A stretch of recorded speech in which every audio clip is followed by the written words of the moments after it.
അമ്മേ, ഞാൻ ഇനി നാടകത്തിന് പോകുന്നില്ല. നാരായണൻകുട്ടി മേനോന്റെ റേഷൻ കടയിൽ കാർഡ് പതിപ്പിക്കാൻ ഒരാൾ വേണമെന്ന് പറഞ്ഞിരുന്നു.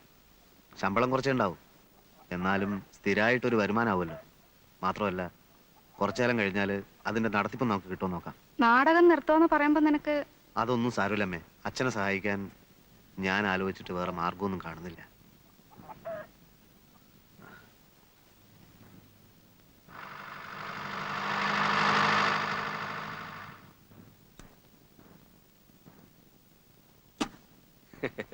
നമസ്കാരം. നമസ്കാരം. നമ്മൾ തമ്മിൽ പരിചയപ്പെട്ടിട്ടില്ല. എന്റെ പേര് AN ഗണേഷ്, നാടകകൃത്താണ്. പിന്നെ കൽപ്പന തിയേറ്റേഴ്സിന്റെ സെക്രട്ടറിയുമാണ്. ഞാൻ ധാരാളം കേട്ടിട്ടുണ്ട്, കണ്ടിട്ടുമുണ്ട്. ഞാനിവിടെ വന്നത് അടുത്ത കൊല്ലം പ്രേമൻ ഞങ്ങളുടെ ട്രൂപ്പിൽ സഹകരിക്കണമെന്ന് പറയാനാണ്. പ്രേമന് ചെയ്യാൻ പറ്റിയ നല്ലൊരു വേഷമുണ്ട്. ഞാനിപ്പോ നാടകത്തിനൊന്നും പോകണ്ടെന്ന് വിചാരിച്ചിരിക്കുകയാണ്. ആശാനെ, ഇങ്ങനൊരു അവസരം പിന്നെ കിട്ടില്ല. ഞങ്ങളുടെ ബാനർ വാല്യൂ അറിയാമല്ലോ. നമ്മുടെ DK-യാണ് ഡയറക്റ്റ് ചെയ്യുന്നത്. പക്ഷേ ഞാനത്... ആശാനെ, കാശിന്റെ കാര്യത്തിൽ പേടിക്കണ്ട. ഇതാ 5000 രൂപയുണ്ട് അഡ്വാൻസ്. ഓരോ നാടകത്തിനും 25 വെച്ച് പിടിക്കും.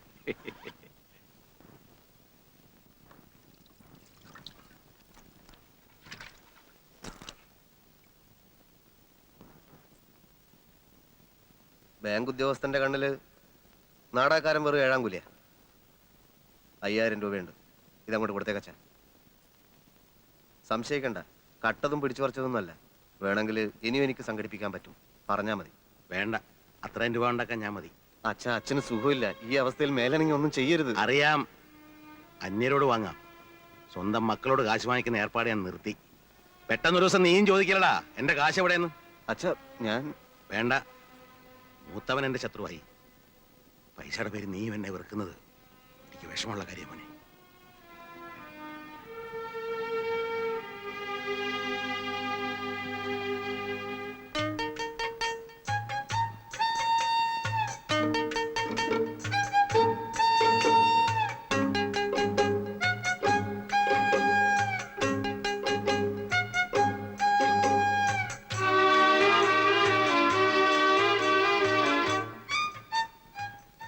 ഇതെന്താ ടിന്നുകളൊക്കെ എടുത്ത് വെച്ച് കളിക്കുന്നത്?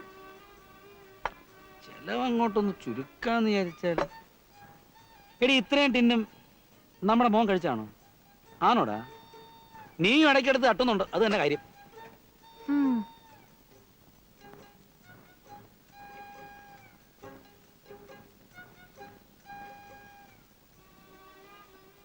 ഗീതേ, നമ്മുടെ വരവും ചെലവും ഒരു കണക്കിനും അങ്ങോട്ട് ഒത്തു പോകുന്നില്ല.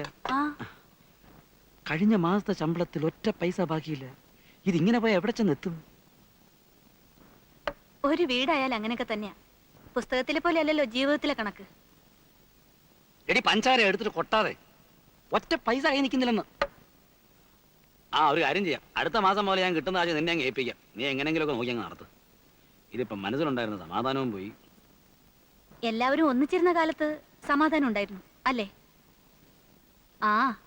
അന്ന് അമ്മയെ 1000 രൂപ ഏൽപ്പിച്ചു കഴിഞ്ഞാൽ പിന്നെ ഉത്തരവാദിത്വം തീർന്നല്ലോ. സ്നേഹത്തിനേക്കാളും ബന്ധത്തിനേക്കാളും പണമാ വലുതെന്ന് കരുതിയ അങ്ങനെ പലതും അനുഭവിക്കേണ്ടി വരും. നീ ഇത് പലതവണയായി പറയുന്നത് കേട്ടോ. മനസ്സിന് സ്വസ്ഥത നഷ്ടപ്പെട്ടിരിക്കുമ്പോഴാ അവളുടെ ഒരു ഗീതോപദേശം. ഉണ്ണേട്ടനൊരു വിചാരമുണ്ട്, ഉണ്ണേട്ടൻ പറയുന്നതും പ്രവർത്തിക്കുന്നതും മാത്രമാണ് ശരിയെന്ന്. ഇപ്പൊ മനസ്സിലായി തുടങ്ങിയില്ലേ? ദേഷ്യപ്പെടണ്ട. കുടുംബ ബന്ധങ്ങൾക്ക് വിലയിടാൻ പറ്റില്ല ഉണ്ണേട്ടാ. ദേ, നമ്മുടെ മോൻ വളർന്ന് വലുതായി നമ്മളോട് തന്നെ കണക്ക് പറയാൻ വന്നാ എങ്ങനെ സഹിക്കും? ഉണ്ണേട്ടൻ മറ്റുള്ളവരുടെ മനസ്സ് കാണാൻ ശ്രമിക്കാറില്ല. അതിന് വേറെ ആരെയും കുറ്റം പറഞ്ഞിട്ട് കാര്യമില്ല.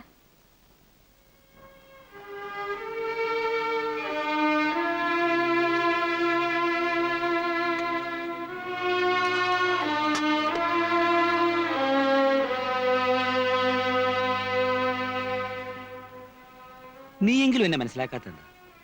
എൻ്റെ അച്ഛനും അമ്മയും എന്നെ കുറ്റം പറഞ്ഞോട്ടെ, സഹിക്കാം. പക്ഷെ നീ അത് പറയരുത്. മറ്റുള്ളവരുടെ മനസ്സ് കാണാൻ ഞാൻ ശ്രമിച്ചിട്ടില്ലെന്ന് നീ പറഞ്ഞു. എൻ്റെ മനസ്സ് കാണാൻ നീ ശ്രമിച്ചിട്ടുണ്ട്. ഞാനൊരിക്കലും എനിക്ക് വേണ്ടി മാത്രം ജീവിച്ചിട്ടില്ല. ഞാനൊരു സിനിമ കാണാറില്ല, പുറത്തുനിന്നൊരു ചായ കുടിക്കാറില്ല.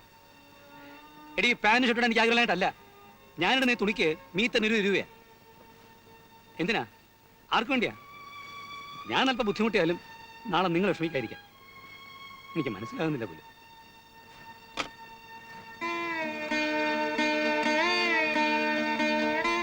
തെറ്റുപറ്റിയിട്ടുണ്ട്, പലരെയും വേദനിപ്പിക്കേണ്ടി വന്നിട്ടുണ്ട്. പക്ഷെ അതൊന്നും വേണോന്ന് വെച്ചിട്ടല്ലായിരുന്നു.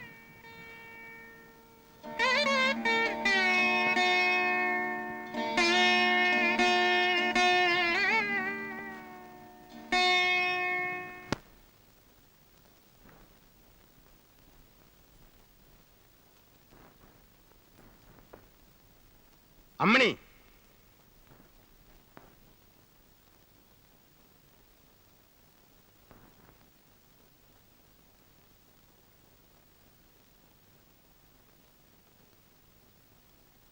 ഉണ്ണിയെ വിളിക്ക്.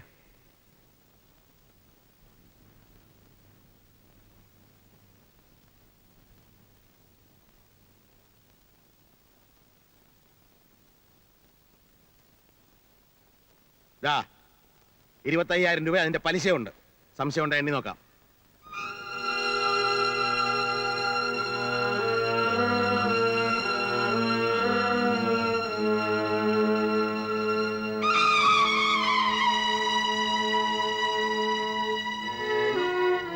എനിക്ക് ഈ കാശ് വേണ്ട അച്ഛാ.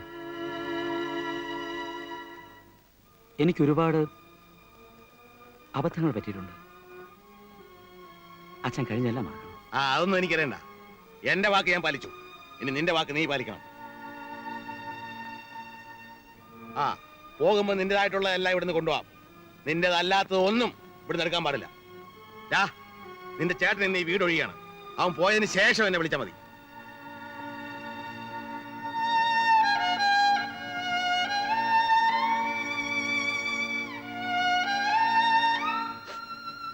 നീ മോനെ എങ്ങത്താ?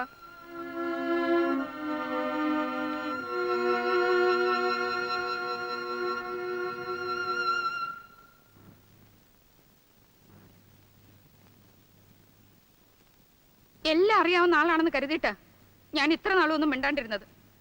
മക്കളെക്കാൾ ചെറിയ മനസ്സാണെന്ന് ഞാൻ അറിഞ്ഞിരുന്നില്ല. അവൻ അന്യനൊന്നും അല്ലല്ലോ, നമ്മുടെ മോനല്ലേ.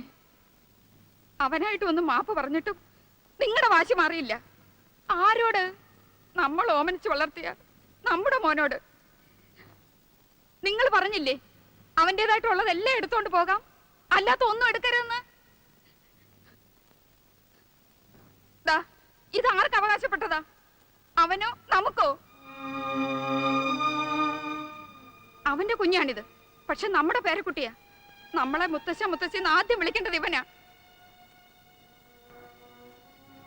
ഇവന്റെ മുഖത്തൊന്ന് നോക്കിയതിന് ശേഷം തീരുമാനിക്കൂ ഉണ്ണി ഇവിടുന്ന് പോണോ വേണ്ടെന്ന്.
നീ പറഞ്ഞതാ ശരി.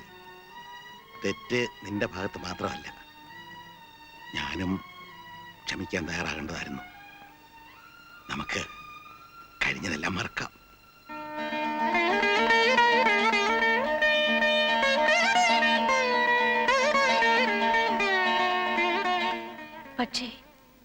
നമ്മൾ മാറി താമസിക്കുന്നത് തന്നെയാ നല്ലത്. കേൾക്കുമ്പോ പ്രയാസം തോന്നും. നിങ്ങളെക്കാൾ പ്രയാസമുണ്ട് എനിക്ക്. പക്ഷേ നമ്മുടെ ഇപ്പോഴത്തെ ഈ സ്നേഹം നിലനിൽക്കാൻ ഇതല്ലാതെ വേറെ വഴിയില്ല. ഗീതേ, നീ എന്തായി പറയുന്നേ? നല്ലവണ്ണം ആലോചിച്ചിട്ടാണമ്മേ. ഒരു കൂട്ടുകുടുംബത്തിൽ പ്രശ്നങ്ങൾ ഉണ്ടാവാൻ ഒരു നിമിഷം മതി. പക്ഷേ പിന്നീട് കൂടിച്ചേരാൻ ഒരുപാട് ബുദ്ധിമുട്ടുകൾ അനുഭവിക്കേണ്ടി വരും. അതിനേക്കാൾ നല്ലത് സ്നേഹമായിട്ടിരിക്കുമ്പോ പിരിയുന്നല്ലേ.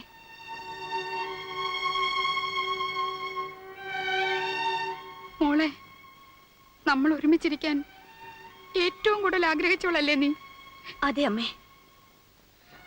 ആരും വിഷമിക്കാൻ വേണ്ടി പറഞ്ഞതല്ല.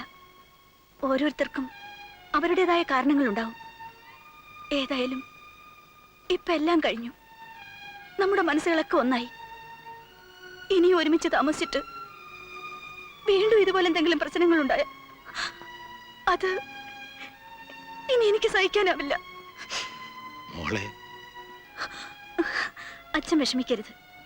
ഇവിടുന്ന് പോയാലും എല്ലാ ഒഴിവു ദിവസങ്ങളിലും ഞങ്ങളിവിടെ വരും. നമ്മൾ ഒരുമിച്ചിരുന്ന് ആഹാരം കഴിക്കും, തമാശ പറയും. പിന്നീട് രാത്രിയായിട്ടേ തിരിച്ചു പോകും. അങ്ങനെ ഒരു വെളിപ്പാട് അകലെ നിന്ന് നമുക്ക് സ്നേഹത്തോടെ പെരുമാറാം. പരസ്പരം വിശേഷങ്ങൾ അന്വേഷിക്കാം. ആ അടുപ്പം അതെന്നും നിലനിൽക്കും.